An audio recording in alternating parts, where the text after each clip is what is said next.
अस्सलाम वालेकुम वीवर्स, कैसे हैं आप सब। आई होप कि आप सब खैरियत से होंगे। वीवर्स, मैं आपके लिए बहुत ही खूबसूरत सा नावल लेकर आई हूँ जिसका नाम है जुनूनियत। आई होप कि ये नावल आपको बहुत पसंद आने वाला है। इसकी राइटर हैं अरीशा। बहुत ही प्यारा नावल है, आपको पढ़ के मज़ा आएगा इंशाल्लाह। आपने वीडियो को लाइक भी करना है, शेयर की भी करना है। अब चलते हैं नावल की तरफ। शाह साहब, मुझ पर जुल्म ना करें, ये जुल्म ना करें शाह साहब, मैं मर जाऊंगी, ये जुल्म है। वो लड़की चिल्ला रही थी जबकि वहाँ मौजूद कोई भी शख्स इस पर रहम नहीं कर रहा था। ये प्यार, मोहब्बत, चाहत यहाँ के लोगों के असूल नहीं थे। यहाँ पर तो सिर्फ दहशत थी। ये लड़की हमारे असूलों के ख़िलाफ़ की ही है और हमारे असूलों के ख़िलाफ़ जाने वाली का वही अंजाम होगा जो अब तक होता आया है। घर से भागने वाली लड़की का बस एक ही अंजाम है कि उसे कारी कर दिया जाए, और हम उसे कारी करते हैं। फैसला हो चुका था और फैसला होते ही वहाँ मौजूद हज़ारों लोगों ने हाथों में पकड़े पत्थर इस पर बरसाने शुरू कर दिए। यहाँ पर कोई नहीं था जो इस पर रहम खाता, उसके आंसू देखता, उसकी तकलीफ़ देखता, उसका बहता हुआ खून देखता। अगर किसी को नज़र आ रहा था तो सिर्फ़ और सिर्फ शाह साहब का हुक्म जो कि सुना दिया गया था। ये लड़की मोहब्बत की सज़ा काट रही थी। थोड़ी देर पहले इसके महबूब शोर को भी आग लगाकर कत्ल कर दिया गया था। ये वो लोग थे जिनकी लाश को दफनाना तक ये लोग अपनी तौहीन समझते थे। ये वो लोग हैं जिनके असूलों के ख़िलाफ़ जाने वालों को मुसलमान नहीं कहते, पर इनकी कब्र हराम कर देते हैं। और इस मासूम सी लड़की का कसूर सिर्फ़ इतना था कि उसने अपनी ज़िंदगी जीने की ख्वाहिश की थी। उसने अपनी मोहब्बत के लिए एक कदम उठाया था और इसका आखिरी कदम साबित हुआ था। कहो परवीन, क्या खबर लाई हो? सब कुछ ठीक तो है ना? परवीन ने जैसे ही कमरे में कदम रखा वो भागती हुई इसके पास आई थी। कुछ भी ठीक नहीं है बीबी जी। आपकी और शाह साहब की मोहब्बत की दास्तान पूरे गांव में फैलाई जा रही है। शाह साहब को बेइज्जत किया जा रहा है। यहाँ तक कि आप पर ये इल्ज़ाम तक लगा दिया गया कि आपने इनके ख़ानदान की इज़्ज़त को मिट्टी में मिलाने की कोशिश की है, दुश्मन के बेटे से दिल लगा के। और तो और मुझे तो वैली वालों ने अंदर घुसने भी नहीं दिया। कह दिया कि जिन लोगों का ताल्लुक इस हवेली से है वो इस हवेली से में कदम भी नहीं रख सकते। लेकिन फिर भी मैं अपनी जान पर खेल कर शाह साहब का पैगाम आपके लिए लेकर आई हूँ। परवीन, शाह साहब तो ठीक है ना? उन्हें मेरी वजह से बहुत कुछ बर्दाश्त करना पड़ रहा है। वो उसे किसी पीर की तरह बेड पर बिठाते खुद किसी मरीद की तरह इसके पैरों में बैठ गई थी। न जाने कैसे इतने दुश्मनों में इसके महबूब का पैगाम वो इसके लिए लेकर आई थी। बीबी जी पे ये पैगाम रहा। वो एक कागज़ इसके हवाले करते हुए राजदाराना अंदाज में बोली। इसने फ़ौरन कागज़ लेकर पढ़ना शुरू कर दिया था। आज फिर मुकाबला होने वाला है। सुनने में आया है कि बड़ी हवेली के वारिस आज घोड़े की रेस की लड़ाई लड़ेंगे। देखते हैं कौन जीतता है। दोनों एक दूसरे पर भारी हैं। गांव में बहुत बड़ा मेला लगाया गया था और ऐसे मेलों में जो सबसे ज़्यादा चीज़ देखने के लायक थी वो तो बड़ी हवेली के बीच की दुश्मनी। अगर देखा जाए तो इनकी दुश्मनी की बड़ी वजह कोई भी नहीं थी, बस एक दूसरे से इन मेलों में मुकाबला करते करते वो कब ख़ानदानी दुश्मन बन गए उन्हें खुद भी पता ना चला। ये लड़ाइयाँ सालों से चलती आ रही थी। इन दोनों ख़ानदानों में पहले किसी तरह का कोई लेना देना ना था। जब ये लड़ाई शुरू हुई, ये कहानी तकरीबन 50 साल पहले की थी, जब इनके बड़े बुज़ुर्ग यहाँ आकर बस गए थे। उन्होंने ही इससे गांव में मेला करवाना शुरू किया था। इस मेले में हुई एक आम सी लड़ाई ने इस लड़ाई को बढ़ा दिया। एक आम सी घोड़े की दौड़ का मुकाबला इनके ख़ानदानी दुश्मनी में तब्दील हो गया और ये दुश्मनी आज भी बरकरार थी। आज भी घोड़े का बहुत बड़ा मुकाबला है इस गांव में किया जाने वाला था और दोनों ही इस तरफ के फरीक इस मुकाबले में जान लगाने को तैयार थे, क्योंकि ये इज़्ज़त का मुकाबला था, पकड़ी का मुकाबला था। इस मुकाबले में जो जीतता उससे बड़ी ही इज़्ज़त से हारने वाला फरीक पगड़ी पहनाकर खुद से बेहतर होने की एजाज़ी सनद देता था। और फिर जब तक अगला मुकाबला ना होता तब तक पहले फरीक को इस बात के ताने दिए जाते कि वो दूसरे फरीक से कमज़ोर साबित हुआ है। उसने उसे हरा दिया है। यही तानाबाजी उसकी दुश्मनी की असल वजह थी, जो इन दोनों में नफ़रत का रिश्ता कायम कर चुकी थी। इन दोनों हवेलियों में ये नफ़रत कब, कैसे, किस वक्त पैदा हुई कोई नहीं जानता था, लेकिन इस एक आम से मुकाबले ने इस दुश्मनी को 50 साल से बरकरार रखा हुआ था और आज में यहाँ पर एक ऐसा ही मुकाबला किया जा रहा था जिसके लिए सब गांव वाले बहुत ज़्यादा मुतजस्सिस थे कि आखिर इस साल कौन जीतेगा। इस साल में वो अपने अपने घोड़ों को बहुत ही अच्छे तरीके से तैयार कर चुके थे, लेकिन कौन जानता था इस दफ़ा दुश्मनी की वजह सिर्फ घोड़े की दौड़ नहीं बल्कि एक बड़ी बड़ी वजह है जो इस दुश्मनी को मज़ीद हवा देगी। बड़ी पहाड़ी के पीछे तुम्हारा इंतज़ार करूँगा। अगर मुझसे सच्ची मोहब्बत करती हो तो आ जाना। आज हम ये गांव छोड़कर हमेशा के लिए चले जाएंगे। यहाँ के रस्म व रवाज हमारी मोहब्बत के आड़े नहीं आ सकते। अगर तुमने मुझसे कभी भी सच्ची मोहब्बत की है तो आज आ जाओ। हमेशा के लिए मेरे पास। याद रखना कि अगर आज तुम ना आए तो तुम मुझे हमेशा के लिए खो दोगी। हमारी मोहब्बत की दास्तान यहीं ख़त्म हो जाएगी, लेकिन मैं तुम्हें कभी माफ़ नहीं करूँगा, ये याद रखना, क्योंकि मुझे रास्ते पर लाने वाली तुम थी। मैं नहीं लड़ सकता इस ख़ानदान से, नहीं लड़ सकता इन जाहिल लोगों से। हाँ, लेकिन तुमसे वादा करता हूँ कि तुम्हें यहाँ से बहुत दूर ले जाऊँगा, इतना दूर कि ये लोग कभी भी हम तक नहीं पहुँच पाएंगे। अगर मुझसे मोहब्बत करती हो तो मुझ पर यकीन करके चली जाओ, मैं तुम्हारा मुंतज़िर रहूँगा। वो न जाने कितनी दफ़ा ये पैगाम पढ़ चुकी थी और बार बार वही अल्फाज पढ़ कर इसकी सोच उसे वो कदम उठाने पर मजबूर कर रही थी जो वह कभी नहीं उठाना चाहती थी। एक तरफ इसका महबूब था तो दूसरी तरफ इसका ख़ानदान, इसकी बरादरी, इसकी इज़्ज़त, इसके बाप की पगड़ी। वो कैसे सब कुछ छोड़ छाड़ कर चली जाती, लेकिन वो जानती थी ये लोग उन्हें कभी भी एक नहीं होने देंगे। वो कभी भी एक दूसरे को पा नहीं सकेंगे। अपनी मोहब्बत के लिए उसे एक ना एक दिन तो बड़ा कदम उठाना ही था। न जाने कितनी मोहब्बत की कहानियाँ इन चार दीवारियों में जन्म लेकर ख़त्म हो चुकी थी। इन मर्दों को कभी तौफीक ना हुई थी कि वो अपनी बहन बेटियों की आरज़ू पूछ लेते। इनके लिए इनका हुक्म ही सब कुछ है और फिर इस हुक्म को मानने के लिए उन्हें मजबूर करने वाली इनकी माएँ थी। 2 दिन पहले उसे भी पता चल चुका था कि जल्द ही उसे किसी की दुल्हन बना दिया जाएगा और इसकी माँ ने कहा था बेहतर है कि शाह हवेली वालों पर जो तलक़ात जोड़े हुए हैं इनका गला यहीं पर गाँठ दे, वरना अंजाम से वो बेखबर नहीं है। और ये पहली बात तो नहीं हो रहा था। इसकी बहनें, इसकी फुफ्फो, इसकी माँ, किससे इनकी मर्ज़ी पूछी गई थी? किसी से भी नहीं। इस ख़ानदान में वही होता आया था जो इस ख़ानदान के मर्द चाहते थे। कभी किसी औरत से इजाज़त मांगना तो दूर की बात है, उन्हें शादी से पहले इस दूसरे की तस्वीर तक नहीं दिखाई जाती थी। वो नहीं गुजार सकती थी एक ऐसी ज़िंदगी जो उससे 2 पल का सुकून ना दे सके। और जो फ़ैसला कर चुकी थी कि आज यहाँ से हमेशा के लिए चली जाने वाली थी। इन लोगों की इज़्ज़त की खातिर कितनी औरतें अपनी ज़िंदगी दाँव पर लगा चुकी थी, कितनी औरतें अपना आप बुला चुकी थी। वो अपना आप बुलाने को तैयार ना थी।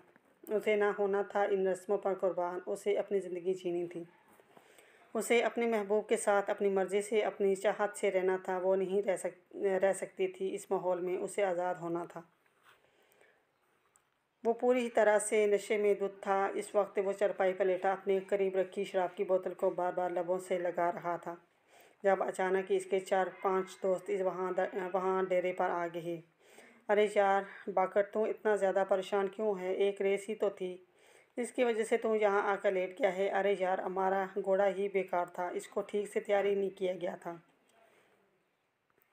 अगर इसको ठीक से तैयार किया जाता तो कभी भी नहीं हारता, लेकिन अब छोड़ ना, तू दिल पर ही लेकर बैठ गया है। खेल में हार जीत होती रहती है, आज तेरा दिन नहीं था। इसके दोस्तों ने इसके पास बैठते हुए उसे समझाना चाहा।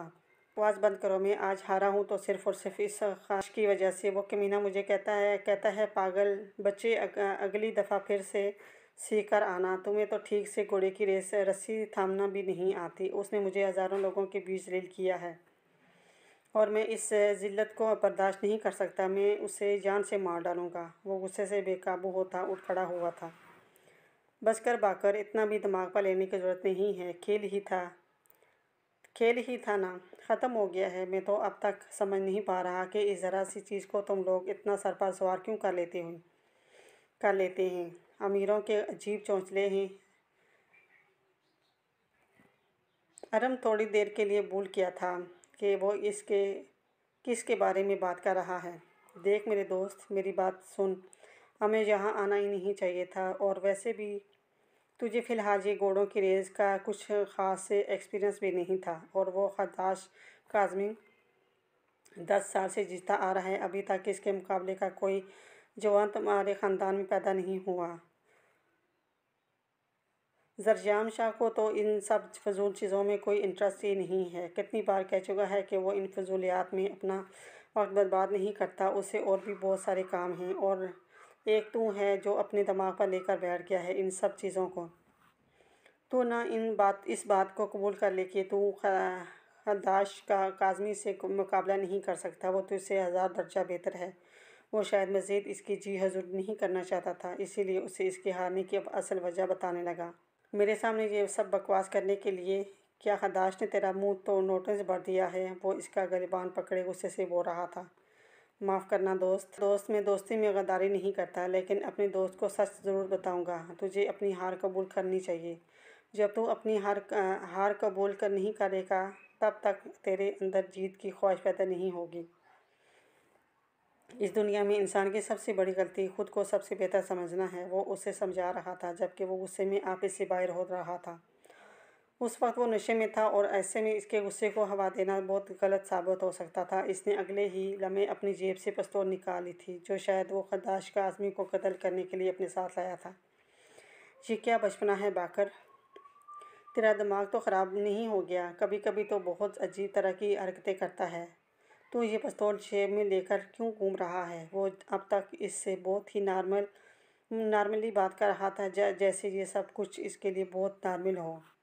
उसने उसके हाथ से पिस्तौल लेने की कोशिश की थी, लेकिन वो तो गुस्से से पागल हो रहा था। अगले ही लम्हे वो अपनी पिस्तौल गोली आज़ाद कर चुका था, जो सीधी इसके बाजू में लगी थी। वो पांचों बुखला गए थे। जो वो सब मिलकर बाकर के हाथ से पिस्तौल लेने की कोशिश करने लगे थे, जबकि अपने दर्द पर कंट्रोल करता अरम भी इसके हाथ से पिस्तौल लेने की कोशिश करने लगा था, क्योंकि वो नशे में था और वो कोई भी गलती कर सकता था। खींचातानी में अचानक एक बार फिर से गोली की आवाज़ बुलंद हुई थी। पिस्तौल अरम के हाथ में थी और गोली बाकर का सीना चीर चुकी थी। ये क्या किया तूने अरम? तूने क्या कर दिया? दिमाग तो ख़राब नहीं हो गया? शाह ख़ानदान के वारिस का कत्ल कर दिया? ये तूने क्या कर दिया? थोड़ी देर बाद बाकर का जिस्म बेजान हो चुका था। वही ज़मीन पर पड़ा। वो दुनिया जहान से बेगाना हो चुका था। वो सब लोग परेशान हो गए थे। अरम भाग जा। वो सब बाकर को देख रहे थे। जब इनमें से एक लड़का बोला, शायद वो जानता था इसके कत्ल का इल्ज़ाम अरम पर ही आएगा। अबे तेरा दिमाग ख़राब नहीं हो गया? इसने किसी आम आदमी का कत्ल नहीं किया है, इसने शाह ख़ानदान के लड़के का कत्ल किया है। वो लोग उसे दुनिया के आखिरी कोने से भी ढूंढ निकालेंगे। ये कभी भाग नहीं पाएगा, ये बात याद रखना।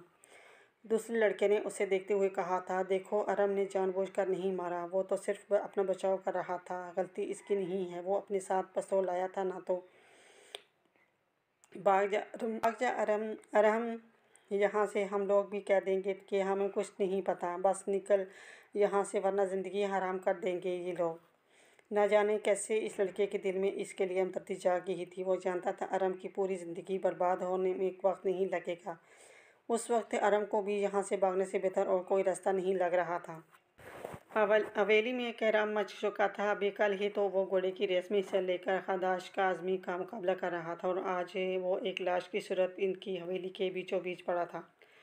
जबकि हवेली के बाहर बहुत बड़े पैमाने में जरगा बैठा दिया गया था। पूरा गांव इस वक्त वहां मौजूद था। अरम का पूरा ख़ानदान वहां गिरफ्तार कर लिया गया था। अरम के बूढ़े वालिदैन और इसकी लाडली बहन सब लोग वहां जमा थे। शाह साहब, हम आपका बेटा आपको वापस नहीं कर सकते, लेकिन हमें यकीन है हमारा बच्चा किसी का कत्ल नहीं कर सकता। हमारा बेटा तो आपके बेटे का दोस्त था, वो ऐसा नहीं कर सकता। वो कहीं भागकर नहीं गया होगा। यकीन है वो वापस आएगा। आप थोड़ी देर का वक्त दे दे। इसका बाप वहाँ लोगों के मिन्नतें कर रहा था। तुम्हारे बेटे ने वक्त दिया था मेरे बेटे को। अरे उसे गोली मारकर कत्ल कर दिया गया। क्या दुश्मनी थी उसे बाकर से? तुम्हारे बेटे को अपने साथ लेकर चलता था, उससे दोस्त दोस्त कहता था। कितना कैसा दोस्त था तेरा बेटा? अपने ही दोस्त को जान कैसे मार गया? मुझे मेरे बेटे के लिए इंसाफ चाहिए, बस खून के बदले खून। ढूंढो इस लड़के को और इसकी लाश को यहाँ लेकर आओ। सिर्फ इसकी लाश को नहीं, बल्कि इसने पूरे ख़ानदान की लाश को अपनी आंखों के सामने देखना चाहता हूँ मैं। जब तक इसका बेटा ना मरे तब तक मेरे बेटे की रूह को सुकून नहीं मिलेगा। वो बेहद गुस्से से बोल रहा था। आराम से फैसल शाह, हम आपका दुख समझ सकते हैं। आपका बेटा मरा है, आपकी तकलीफ़ हमारे सामने है, लेकिन इस तरह से किसी के बेटे के कत्ल की बात करना भी गलत है। हमारे पास इसका बस एक ही हल है, मौका वारदात से अरहम ने भागकर इस जुर्म में कसूरवार होने का सबूत दिया है। जब तक अरहम वापस नहीं आ जाता, तुम इनकी बेटी को वनी कर ले लो। अगर तुम इंतकाम लेना ही चाहते हो तो इतने सालों से इस तरह से इंतकाम लिया जा रहा है, इसी तरह से इंतकाम ले लो। रहमान की बेटी अमाया के साथ अपने ख़ानदान के किसी भी लड़के का निकाह कर लो। बहुत सुकून से फ़ैसला किया गया था, जैसे किसी की ज़िंदगी का फ़ैसला ना किया जा रहा हो, बल्कि किसी भेड़ बकरी का फ़ैसला सुनाया गया हो। वो खामोशी से अपने लिए किया जाने वाला ये फ़ैसला सुन रही थी। क्या हो रहा था यहाँ, क्यों हो रहा था, इन गरीबों को कौन पूछता था। इसके भी ख्वाब थे, वो भी जीना चाहती थी। इसके भाई ने इसको कभी घर से बाहर नहीं निकलने दिया था। इसका इकलौता भाई इसके लाड उठाते नहीं थकता था, और यहाँ इसके लिए आज वो भागकर कुर्बान यहाँ इसके उसके लिए आज वो कुर्बान होने जा रही थी। कितनी आसानी से इसकी ज़िंदगी का फ़ैसला कर दिया गया था। इस गांव में हमेशा से उन्हें वो दो दो हवेली वालों की सुनी जाती थी। कभी कब क्या कैसे होता है, कभी आम आवाम से नहीं पूछा जाता था। गांव में कब क्या खरीदा जाएगा, इस बात का फ़ैसला भी शाही ख़ानदान के लोग करते थे। गांव में कितना अनाज आएगा, इसका फ़ैसला शाह हवेली वाले लोग करते थे। बेशक वो जाहिलों जैसी ज़िंदगी गुजार रहे थे, यहाँ कोई भी अपनी मर्ज़ी से कुछ नहीं कर सकता था। उसका भाई शाह हवेली के वालों के ख़िलाफ़ थे। वो दोनों हवेली के लोगों को पसंद नहीं करता था, लेकिन न जाने कब इसकी दोस्ती बाकर से हो गई, और आज वही दोस्ती उसे ले डूबी थी। नशे में बाकर ने अपना गुस्सा अपने दोस्तों पर निकाला था, लेकिन अपनी ही गलती की वजह से वो मारा गया था। लेकिन जाते जाते वो कितने लोगों की ज़िंदगियां तबाह कर गया था, इस बात का शायद उसे कभी एहसास भी ना हो सकेगा, क्योंकि अब तो वो मन्नो मट्टी तले दफनाया जा रहा था। लेकिन उसे दफनाने से पहले इन लोगों को इंतकाम चाहिए था। इसीलिए तो वो अपने बेटे के कातिल की बहन को ना जाने किसके साथ निकाह करके इस हवेली में कैद करने जा रही थी। इसके माँ बाप तड़प कर रो रहे थे। हर कोई इस पर तरस खा रहा था, लेकिन अगर किसी को तरस ना आया था तो वो इन शाह ख़ानदान वालों को। इसने निकाहनामे पर साइन कर दिए थे। इसका शौहर कौन था उसे नहीं पता था, और ना ही इसने कभी हवेली के मर्दों को देखा था। उसकी ज़िंदगी का फ़ैसला हो चुका था, जैसे कबूल करने पर वो मजबूर थी। इसका हमसफ़र कौन था, कैसा दिखता था, हम उम्र क्या थी, कभी भी तो पता नहीं था। कुछ भी तो पता नहीं था उसे। इसकी ज़िंदगी में इस तरह का कोई मोड़ आए, इसने कभी नहीं सोचा था। और इसके साथ क्या क्या होने वाला था, इसकी अगली ज़िंदगी क्या थी, उसे कुछ भी अंदाज़ा नहीं था। अगर कुछ पता था तो इतना कि उसे अपने भाई के गुनाह की सज़ा काटनी थी। उसके बाप ने उसे अपने एसार में लिया हुआ था, जबकि इनकी आंखों से मुसलसल आंसू बह रहे थे, जैसे वो जानते हों कि इसकी ज़िंदगी में आगे क्या होने वाला है। इसने ज़िंदगी में पहले कभी अपने बाप को इतना बेबस नहीं देखा था। दिलशिम, तुम्हारे बाबा तुम्हें पहले भी बहुत बार कह चुके हैं कि हवेली की चारदीवारी के अंदर रहना सीखो। तुम बहुत बदलियाज होती जा रही हो। तुम ना तो दादा जान का लिहाज करती हो, ना ही घर में किसी और का। कब तक ये सब कुछ चलता रहेगा? खबरदार, जो तुम ये कागज़ लेकर अपने दादा जान के कमरे में गिरी दो। बेहतर है कि ये सब कुछ छोड़ दो। अगर तुम्हें यूनिवर्सिटी में जाने की इजाज़त दे दी गई है तो इसका मतलब ये नहीं कि तुम दादा जान की नरमी का नाजायज़ फ़ायदा उठाओ। तुमसे बड़ी थी मिशाल और मंशा।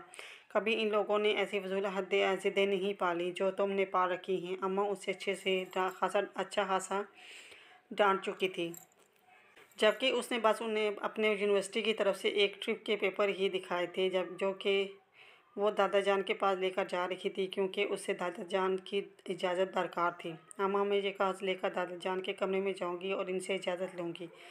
आई एम सॉरी, मुझे आपको ये दिखाना नहीं चाहिए था। पता नहीं आप ये जाहिलाना सोच से कब बाहर निकलेंगी। अम्मा, आजकल हर लड़की यूनिवर्सिटी तो क्या बाहर ममालिक तक जाती है पढ़ाई के सिलसिले में, लेकिन आप लोगों की सोच इस हवेली से बाहर नहीं निकलती। अगर मिशाल आपी और मंशा आपी ने इस हवेली से बाहर कदम निकालने की गलती नहीं की तो मेरी नज़र में इसकी इनकी ये कोई फर्माबरदारी नहीं है, बल्कि कमज़ोरी है कि वो अपने हक़ में आवाज़ तक ना उठा सकी। लेकिन मैं इतनी कमज़ोर नहीं हूँ। मैं जा रही हूँ दादा जान के पास। मुझे इस ट्रिप पर जाना है क्योंकि ये मेरी एजुकेशन के लिए ज़रूरी है।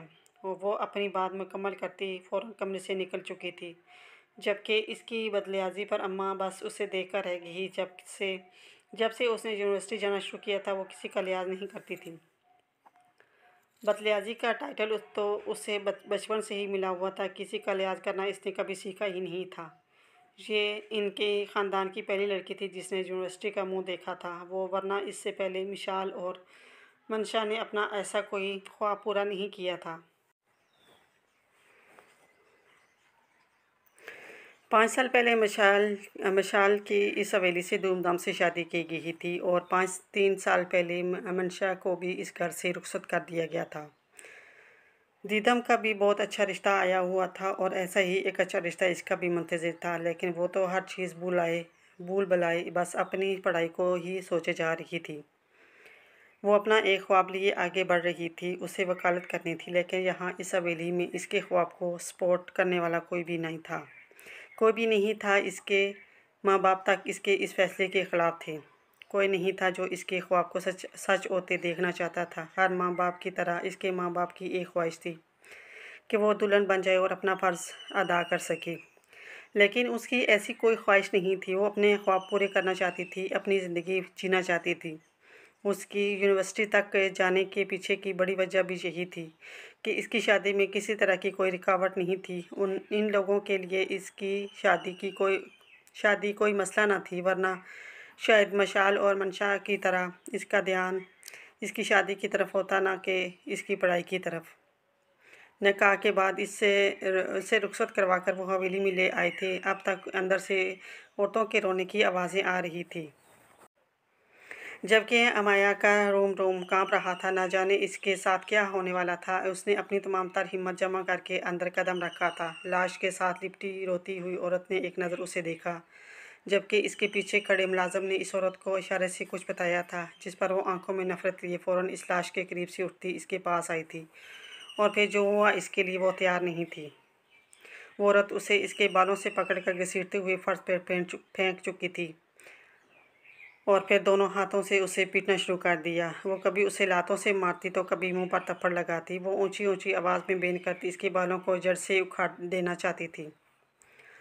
इन सब औरतों के साथ उसकी भी चीखों पुकार शुरू हुई। जो मरा था, ना तो वो उससे जानती थी, ना ही इससे उसे कोई मतलब था। उसे रोना आ रहा था अपनी तकलीफ़ पर, अपने दर्द पर। कोई उसे घसीट रहा था, कोई उसे नोच रहा था, कोई उसके मुंह पर थप्पड़ की बरसात कर रहा था। किसी के टांकें ज़ोर ज़ोर से उसे कमर में पड़ रही थी। मुँह के बल ज़मीन पर गिरी थी तो सर फट गया था। खून की लकीरें ज़मीन पर पानी की धार की तरह बकली थी, लेकिन यहाँ कोई नहीं था जो इस पर रहम खाता। शायद इन लोगों ने उसे ही अपने बेटे का कातिल समझ लिया था। दादा जान, क्या मैं कमरे में आ सकती हूँ? उसने दरवाजे पर खड़े होते हुए इनसे इजाज़त मांगी थी। दादा जान ने एक नज़र उसे देखा। कहने को वो इन सब की बदलियाज और बदतमीज़ पोती थी, लेकिन फिर भी वो इससे सख्ती नहीं कर सकते थे। आए, क्या कहना चाहती हैं आप? और ये कागज़ किस सिलसिले में लेकर आई हैं आप? वो उसे अंदर आने की इजाज़त देते कागज़ पर नज़र डाल चुके थे। यकीनन आज 2 हफ्ते के बाद उन्हें अपनी शक्ल इसी कागज़ के सिलसिले में दिखा रही थी। इन पेपर पर साइन करने हैं आपने? मुझे इजाज़त चाहिए। मुझे अपनी यूनिवर्सिटी के ट्रिप पर जाना है, जिसकी वजह से मुझे आपके साइन दरकार हैं। वो पेपर रखते इनसे कहने लगी, कोई ज़रूरत नहीं है कहीं जाने की। अगर आपने कहीं घूमने फिरने जाना है तो अपने बाबा से कहें, वो आपको घुमा लाएंगे। इस तरह यूनिवर्सिटी के ट्रिप में जाने की कोई ज़रूरत नहीं है। हम अपने घर की बच्चियों के मामले में किसी बाहर वाले पर यकीन नहीं कर सकते। आप जानते हैं कि दुश्मनों की कमी नहीं है, हर कोई हमारी ताक में बैठा है, बस हमारी तरफ से एक गलती का मुंतज़िर है। वो उसे समझाते हुए कह रहे थे, नहीं दादा जान, मेरा जाना बेहद ज़रूरी है। ये मेरी पढ़ाई के सिलसिले में है। आप प्लीज़ साइन कर दें। और आपको पता तो है मैं अपना ख्याल रख सकती हूँ। आपको मेरी सिक्योरिटी को लेकर इतना परेशान होने की ज़रूरत नहीं है, उसने जल्दी से कहा था। अंदर ये डर भी था कि कहीं इनका लाडला पोता तशरीफ़ ना ले आए, और अगर वो आ गया तो इसका जाना यहीं पर कैंसिल हो जाएगा, क्योंकि दादा जान तो वही करेंगे जो उनका लाडला चाहता है। अच्छा जी, पढ़ाई किस सिलसिले में है? वो कागज़ उठाकर देखने लगे थे। उसने सुकून का सांस लिया। अब जल्द ही उसे इजाज़त मिलने वाली थी, लेकिन उसे ज़्यादा देर के लिए सुकून ना मिल सका। अभी वो साइन करने के लिए स्पेन उठाने ही वाले थे कि अचानक वो दरवाजे से अंदर दाखिल हुआ। सफ़ेद रंग के कुर्ता शलवार पर भूरे रंग की शाल और शाल लिए वो बारी कदम उठाता दादा जान के बिल्कुल पास आकर रुक गया था। दादा जान ने इसके काम सलाम का जवाब दिया, बल्कि जबकि दिलशैम ने ऐसी कोई ज़रूरत महसूस नहीं की थी। वो चेहरा फेर चुकी थी, क्योंकि हमेशा की तरह खद्दाश काज़मी की गहरी नज़रों का मरकज़ वही थी। मुबारक हो दादा जान, आज आपकी पोती पूरे 15 दिन के बाद आपके कमरे में गई है। पूछें क्या मतलब लेकर आई है ये मतलबी लड़की? वो दिलकशी से मुस्कुराते हुए दादा जान की कुर्सी पर बैठ गया था। ये जिसारत सिर्फ वही कर सकता था, वरना ये गलती इनके बेटों ने भी कभी नहीं की थी। लेकिन सच है असल से सूद प्यारा होता है। और ये जनाब तो दादा जान के अकलौते पोते होने का एजाज़ अपने नाम कर चुके थे, जबकि पोतियों की तो उन्हें कमी न थी। 8 पोतियाँ और अकलौता पोता अजीज़ कैसे ना होता। किसी से नरमी से बात करना तो वो किसी की तरफ नरम निगाह भी नहीं डालता था। उसके लहजे में शोखी सिर्फ दिलशैम को देखकर ही आती थी, और दादा जान ये बात बहुत अच्छे तरीके से जानते थे। इसके अंदाज पर वो मुस्कुराकर उसे देखने लगे। ये लड़की इनके पोते की दिल की दुनिया आबाद करने वाली थी। ये वो लड़की थी जिसके सामने इसका मगरूर पोता अपना गरूर छोड़ देता था, और इस नाकदरी लड़की को इस बात का एहसास तक न था। वो इसके इकलौते पोते की पहली और आखिरी ख्वाहिश थी। इनके पोते खद्दाश काज़मी ने आज तक इससे कोई फरमाइश नहीं की थी। अगर कुछ मांगा था तो सिर्फ इस लड़की को, जो उन्हें अपने पोते के लिए बिल्कुल पसंद नहीं थी। इनके सारे ख़ानदान में दिलशैम जैसी बागी और बदलियाज लड़की कहीं नहीं पाई जाती थी, लेकिन इस लड़की के सामने खद्दाश काज़मी अपना आप बुला देता था। दिलशैम हमसे इजाज़त मांगने आई है। ये कोई यूनिट से इजाज़तनामा आया है, उसे ट्रिप पर जाना है, और दादा जान जो कागज़ साइन करने वाले थे वो इसके हवाले कर चुके थे, जैसे फैसले की मर्ज़ी पर रख दिया गया हो।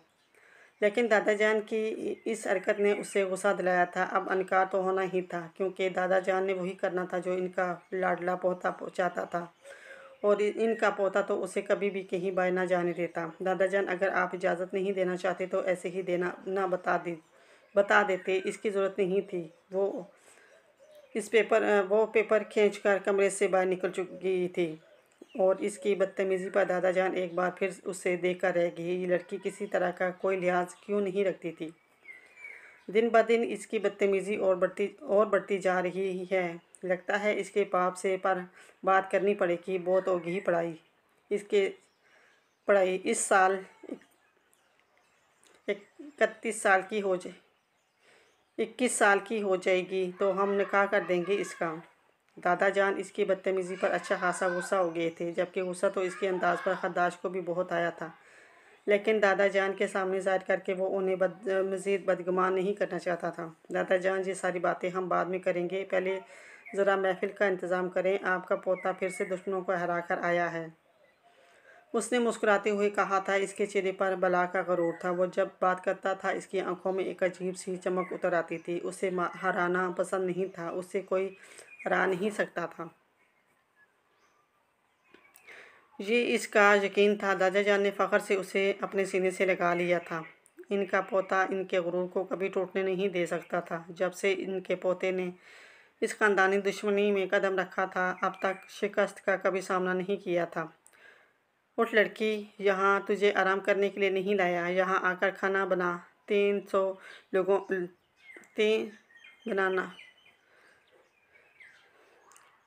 लोग आए हैं मदरसे से कुरान ख़वानी के लिए। इन सब के लिए खाना तू बनाएगी, और अगर किसी तरह की कोई कमी पेशी हुई ना तो याद रखना वो हाल होगा ना तेरा जो दोबारा सीधी खड़ी भी नहीं हो पाएगी।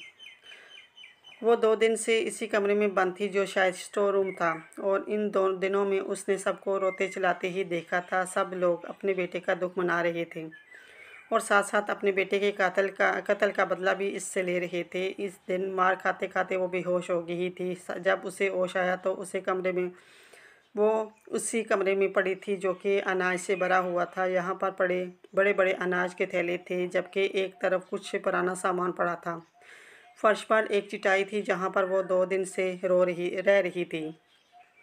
उसने खुद इस कमरे से निकलने की गलती हरगिज़ नहीं की थी। वो सबकी आंखों में अपने लिए बेतहाशा नफ़रत देख चुकी थी। असल में ये नफ़रत इसके भाई के लिए थी, लेकिन ये नफ़रत निभानी उसे थी।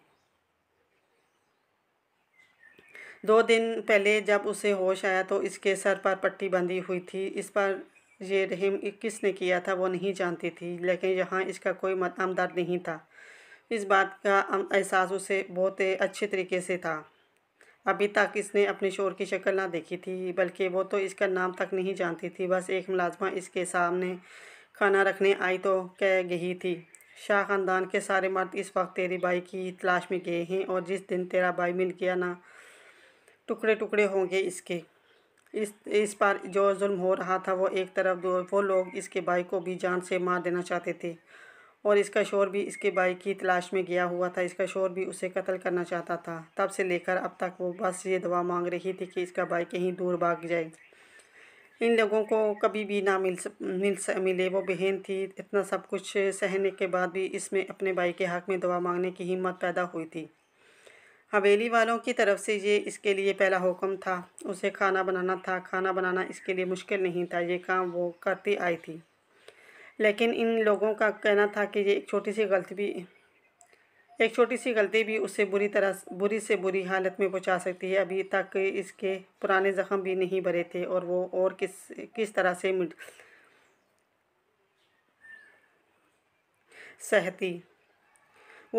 से सहती। 7 दिन गुजर चुके थे। कितनी जल्दी गुजर गए थे ये 7 दिन। इसने कितनी मुलाजमों से ये बात सुनी थी। शायद इनके लिए ये 7 दिन जल्दी गुजर गए होंगे, लेकिन इसके लिए तो 70 साल से भी तवील थे, और अब भी उसे ये ज़िंदगी ना जाने कितने सालों तक गुजारनी भी है। उसे खुद पर हैरत हो रही थी। इतना सब कुछ बर्दाश्त करने के बाद भी वो ज़िंदा थी।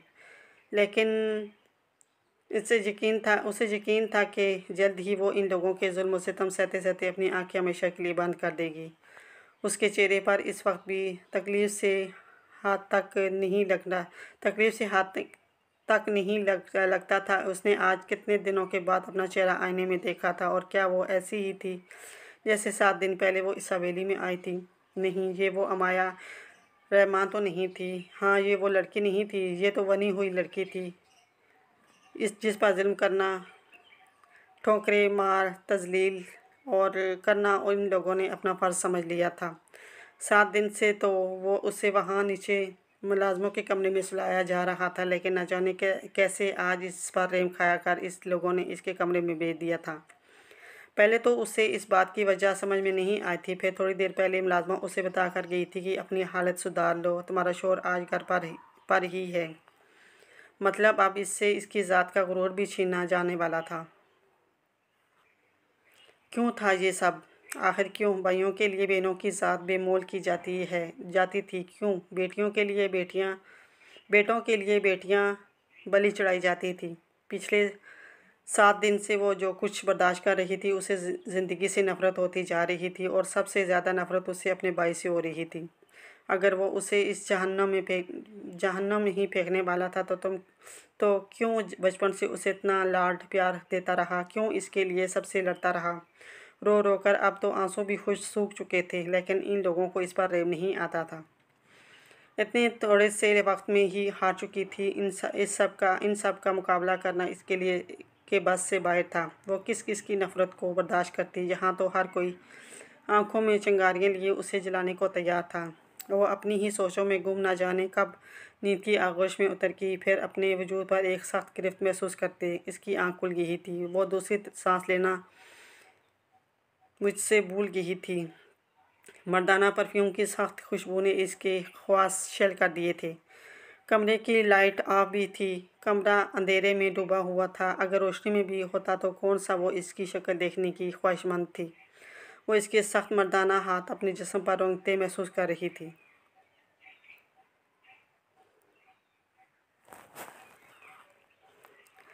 जबकि इसकी गर्म सांसों का लम्स अपनी गर्दन पर महसूस करते हुए वो सख्ती से अपनी आंखें मेचे बेड की चादर को सख्ती से अपनी मुट्ठियों में जकड़ चुकी थी। यकीनन आज रात के बाद उसे खुद से नफरत करने की वजह से मिल जाने वाली थी। इसकी आंख खुली तो इसने अपने आप को कमरे में बिल्कुल तन्हा पाया। इसका शोर का यहीं भी नहीं था। उसने टाइम देखा तो सुबह के 7:30 बजे थे। रात इसके साथ जो कुछ हुआ था शायद वो भी इनके बदले का एक हिस्सा था। वो नहीं जानती थी इससे क्या क्या छीना जाएगा, लेकिन रात इससे इसकी ज़ात का गुरूर छीना गया था। वो शख्स इसके इतने करीब था, इसके गिर्द बाहों का इशार बनाए वो इससे अपना हक वसूल करता रहा और वो किसी खामोश बेजान शय की तरह इसकी बाहों में पड़ी रही। एक अजीब सा एहसास है जैसे कोई उसे तहफ़्फ़ुज़ दे रहा हो, लेकिन वो तहफ़्फ़ुज़ नहीं, वो एक कैद थी, एक बदला था। वो शख्स इससे अपने भाई की मौत का इंतकाम ले रहा था, या शायद इसके वजूद से अपनी ज़रूरत पूरी कर रहा था, या शायद वो सिर्फ़ और सिर्फ इस पर अपनी मलकियत साबित करना चाहता था।